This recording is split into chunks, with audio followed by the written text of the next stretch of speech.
Allah Subhanahu wa ta'ala ketika menciptakan manusia, dan manusia yang pertama dicipta oleh Allah itu adalah Adam, diberi bekal oleh Allah Subhanahu wa ta'ala kepadanya ilmu. Wa 'allama Adam al-asma'a kullaha. Allah mengajarkan kepada Adam nama-nama semuanya. Daripada semua makhluk Allah Subhanahu wa ta'ala yang mempunyai nama, itu diajarkan oleh Allah kepada Nabi Adam alaihissalam. Kalau ada bekal yang lebih baik dari ilmu untuk diberikan oleh Allah kepada Nabi Adam, maka pasti akan diberikan kepadanya. Tetapi karena tidak ada yang lebih baik dari ilmu untuk dijadikan bekal kepada Adam di dalam mengurus, mentadbir, beribadah di atas buminya Allah kecuali ilmu, maka diberikanlah ilmu itu oleh Allah Subhanahu wa ta'ala kepadanya. Kalau ada yang lebih baik lagi daripada tugasan mengajar dan menyampaikan, maka akan juga diberikan oleh Allah Subhanahu wa ta'ala kepada Nabi Adam. Tapi karena tidak ada yang lebih baik amalan daripada menyampaikan ilmu, maka Allah beritahu kepada Nabi Adam, "Tsumma 'aradahum 'alal malaikati faqala anbi'uni bi asma'i haul anbi'hum bi asma' ya Adam anbi'hum bi asma'ihim." Wahai Adam, ajarkan kepada mereka nama-nama itu semua. Setelah diberi ilmu oleh Allah kepada Nabi Adam, Allah suruh Adam mengajar kepada malaikat, dan ini adalah merupakan zakatul ilmi at-ta'lim. Zakatnya ilmu itu menyampaikan, mengamalkan, mengimplementasikan dalam hidup kita. Man izdada ilman falam yazdad hudan lam yazdad minallahi illa bu'da. Siapa orang yang ilmunya bertambah, kalau hidayahnya tidak bertambah, amalnya tidak bertambah, pelaksanaannya tidak bertambah, maka dia bertambah jauh dari Allah Subhanahu wa ta'ala. Dengan demikian kita paham bahwasanya Allah ketika menciptakan manusia ini tidak terlepas daripada ilmu dan menyampaikan ilmu yang dilakukan oleh Nabi Adam alaihissalam. Tugasan pertama Nabi Adam itu adalah mengajar. Oleh sebab itu di dalam hadis dinyatakan bahwasanya sesungguhnya para malaikat di langit dan semua makhluk di bumi, hatta al-hitan fil bahr, sehingga ikan pun dalam lautan, la yusalluna ala muallimin nas al khair.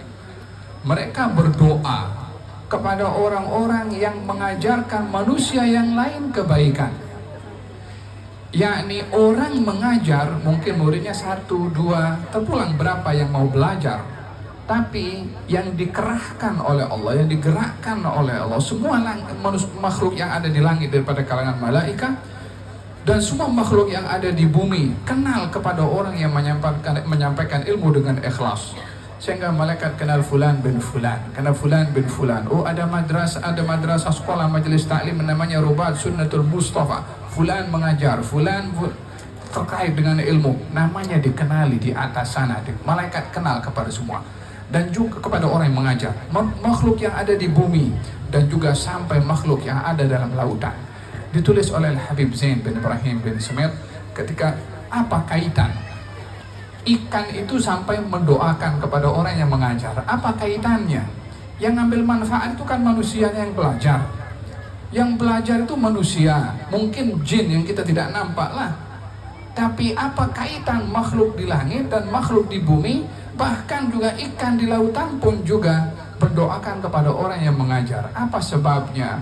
Disebabkan oleh karena ilmu yang disampaikan kepada orang itu menjadi sebab kepada orang yang belajar mendatangkan kemaslahatan dan tidak melakukan kerusakan di bumi, di langit dan juga di lautan, bahkan di sungai pun. Coba kita pikirkan sama-sama.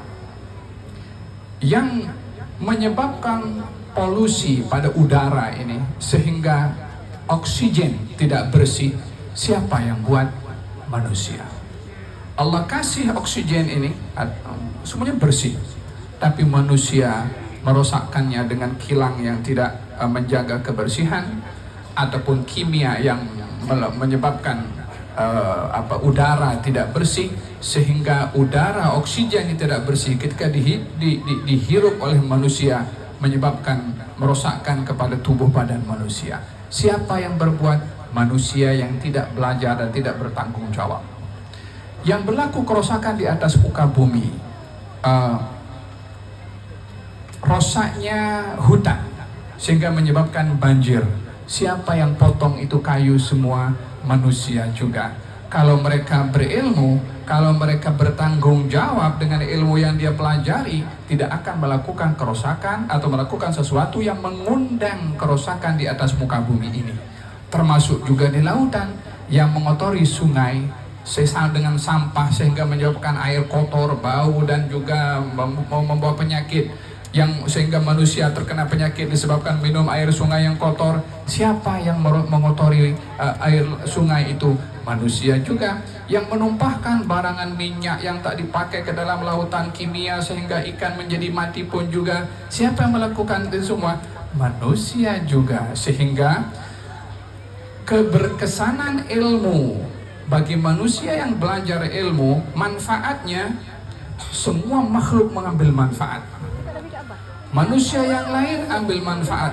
Kalau orang kerja di kilang itu, dia bertanggung jawab, maka dia tidak akan merosakkan polusi ini untuk tidak menyebabkan penyakit bagi manusia yang menghidup oksigen dengan kilangnya yang dia dengan kilangnya yang kalau dia betul-betul memerhatikan kemaslahatan manusia, tak akan melakukan kerusakan itu semua. Sama juga di sungai, sama juga di hutan, sama juga di lautan. Oleh sebab itu, manfaat manusia belajar, ikan dapat manfaat, binatang dapat manfaat, dan juga semua yang terbang di atas, burung pun mengambil manfaat. Manusia di atas muka bumi juga mengambil manfaat. Oleh sebab itu dikatakan Allah, para malaikat dan makhluk di bumi, termasuk ikan di lautan, akan mendoakan kepada orang yang mengajarkan ilmu, karena ilmu yang disampaikan bila mana dihayati oleh orang yang belajar, tidak akan melakukan kerusakan di atas muka bumi ini.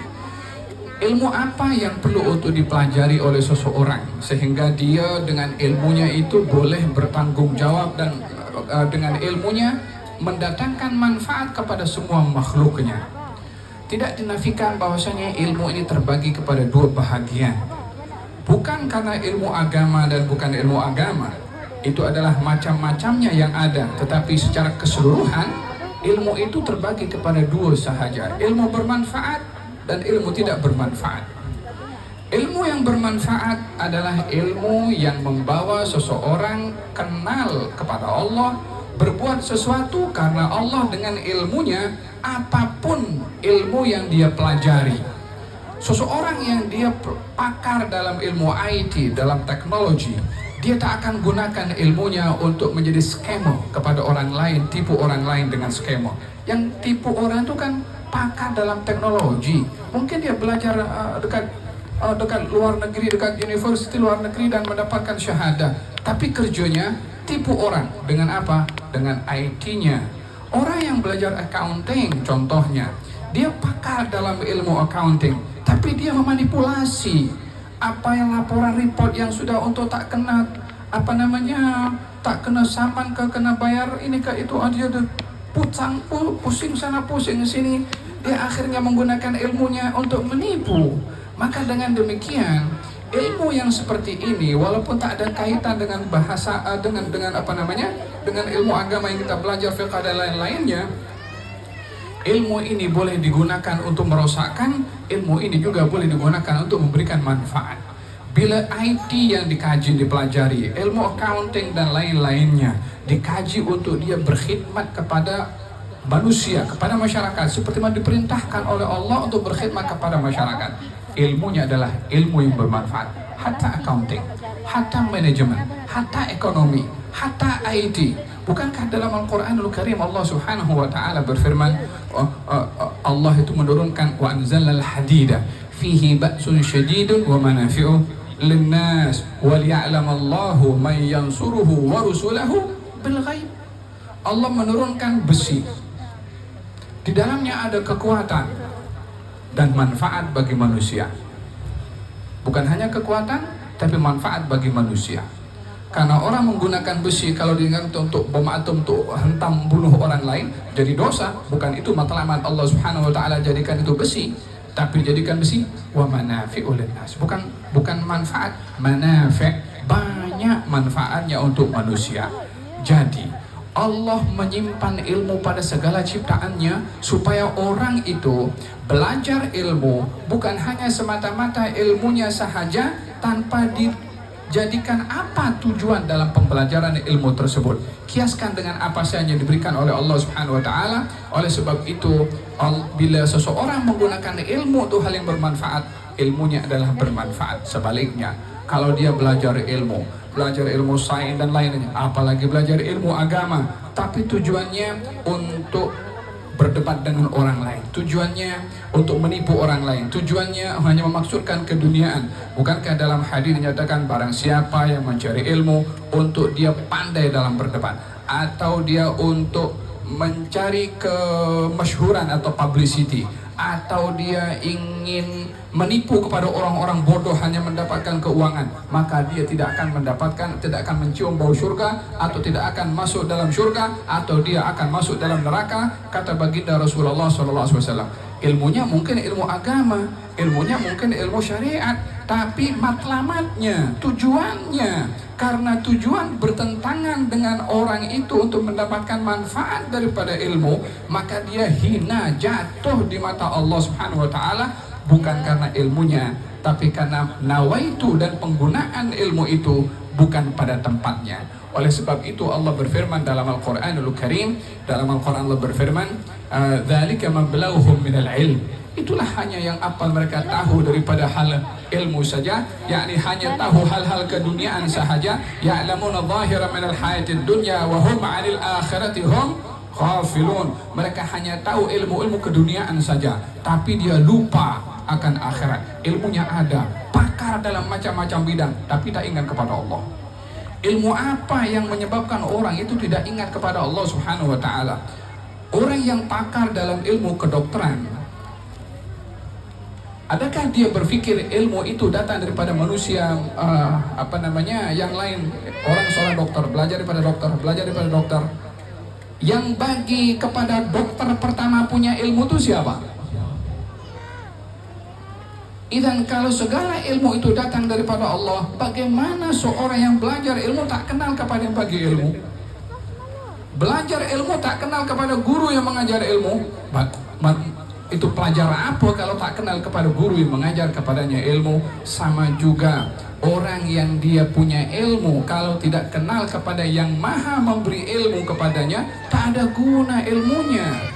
Oleh sebab itu, ilmu yang bermanfaat adalah ilmu yang mengajak kita kenal kepada Allah. Sebagaimana hadis yang saya bacakan di awal tadi, ilmu yang tidak bermanfaat adalah ilmu yang menjauhkan kita daripada Allah Subhanahu wa taala. Hatta ilmu agama yang dipelajari, kalau menjauhkan dia daripada Allah Subhanahu wa taala, ilmunya tidak bermanfaat.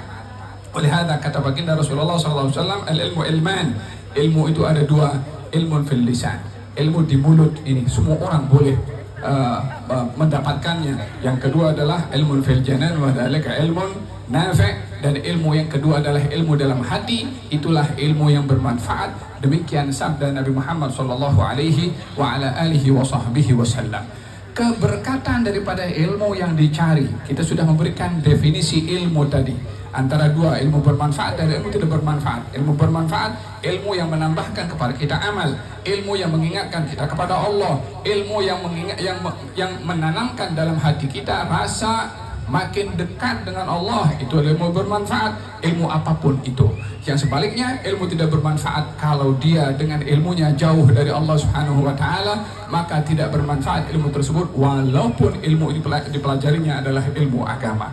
Kemudian manfaat daripada ilmu ini sendiri bukan hanya di masa hidupnya seperti mana disampaikan oleh Habib Mahdi sebentar tadi, tapi di barzakhnya dan juga di akhiratnya. Kata Imam Syafi'i mengatakan, an-nasu mauta wa ahlul ilmi ahya'u. Orang itu boleh mati, tapi orang berilmu itu hidup walaupun sudah mati. Bukankah kita dengar dalam kitab-kitab yang kita pelajari dalam fiqh al-Imam Syafi'i, Imam Syafi'i sudah meninggal 1200 tahun yang lalu. Kita bahas kitab Arba'in Nawawi. Imam Nawawi itu dalam abad yang kelima beliau meninggal dunia, tapi sampai sekarang masih dikaji dan dipelajari ilmunya.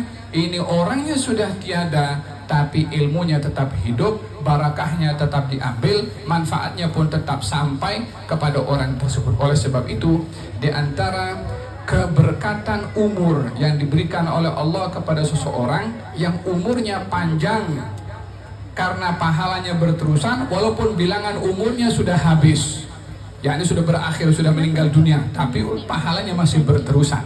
Oleh sebab ini kata baginda Rasulullah SAW, orang kalau meninggal dunia terputus amalnya kecuali 3. Yang pertama sedekah jariah, yang kedua ilmu yang bermanfaat, yang ketiga adalah anak yang saleh mendoakan kepada orang tuanya. Ilmu yang bermanfaat ini berterusan pahalanya kepada orang yang mengajar, kepada orang yang belajar, kepada orang yang menyumbang, mengorbankan hartanya untuk majelis-majelis ilmu atau pembinaan tempat pengajian ilmu, tetap sampai. Yang menyumbang itu bukan orang alim, yang mewakafkan tanahnya bukan orang yang mengajar, yang menyumbang semen ataupun kapur ataupun pasir dia seorang bisnismen, mungkin dia seorang yang pekerja di luar sana tak ada kaitan dengan agama, dia dapat juga kan? Ya, dia dapat. Apa sebab dia dapat? Disebabkan hartanya digunakan untuk hal yang terkait dengan ilmu, selagi mana bangunan itu ada dan dilakukan aktiviti ilmu di dalamnya. Yang menyumbang tadi tanahnya, pasirnya, semennya, apa saja yang diwakafkan tetap sampai kepadanya, sama pahala yang didapat oleh orang yang berilmu dan menyampaikan ilmu. Ini adalah kaitan keberkatan ilmu hatta kepada orang yang tidak berilmu, karena berkhidmat dan juga menjadi sebab tersebarnya ilmu tersebut. Di majelis yang penuh dengan barakah ini, di majelis peresmian Rubat Sunnatul Mustafa dipimpin oleh Habib Ibrahim bin Muhammad bin Salim bin Syekh Abu Bakar bin Salim, bersama dengan orang-orang bersama dengan beliau, kita doakan mudah-mudahan peresmian ini adalah tempat ini, Rubat Sunnatul Mustafa, menjadi tempat ilmu yang bermanfaat insyaallah. Setiap pelajar yang belajar dibuka hatinya, telinganya, mindanya dan matanya, sehingga diberi pemahaman oleh Allah lebih daripada apa yang disampaikan oleh guru yang menyampaikan. Hafazan-hafazan yang dihafal oleh pelajar-pelajar lekat di dalam hatinya dan mudah untuk diungkapkan oleh lisannya, dan mudah-mudahan mereka menjadi ulama rabbaniyin ad-dalin ilallah bi ikhlas ya arhamar rahimin. Semua yang berusaha, yang menyumbang, yang mewakafkan, yang mengambil perhatian, yang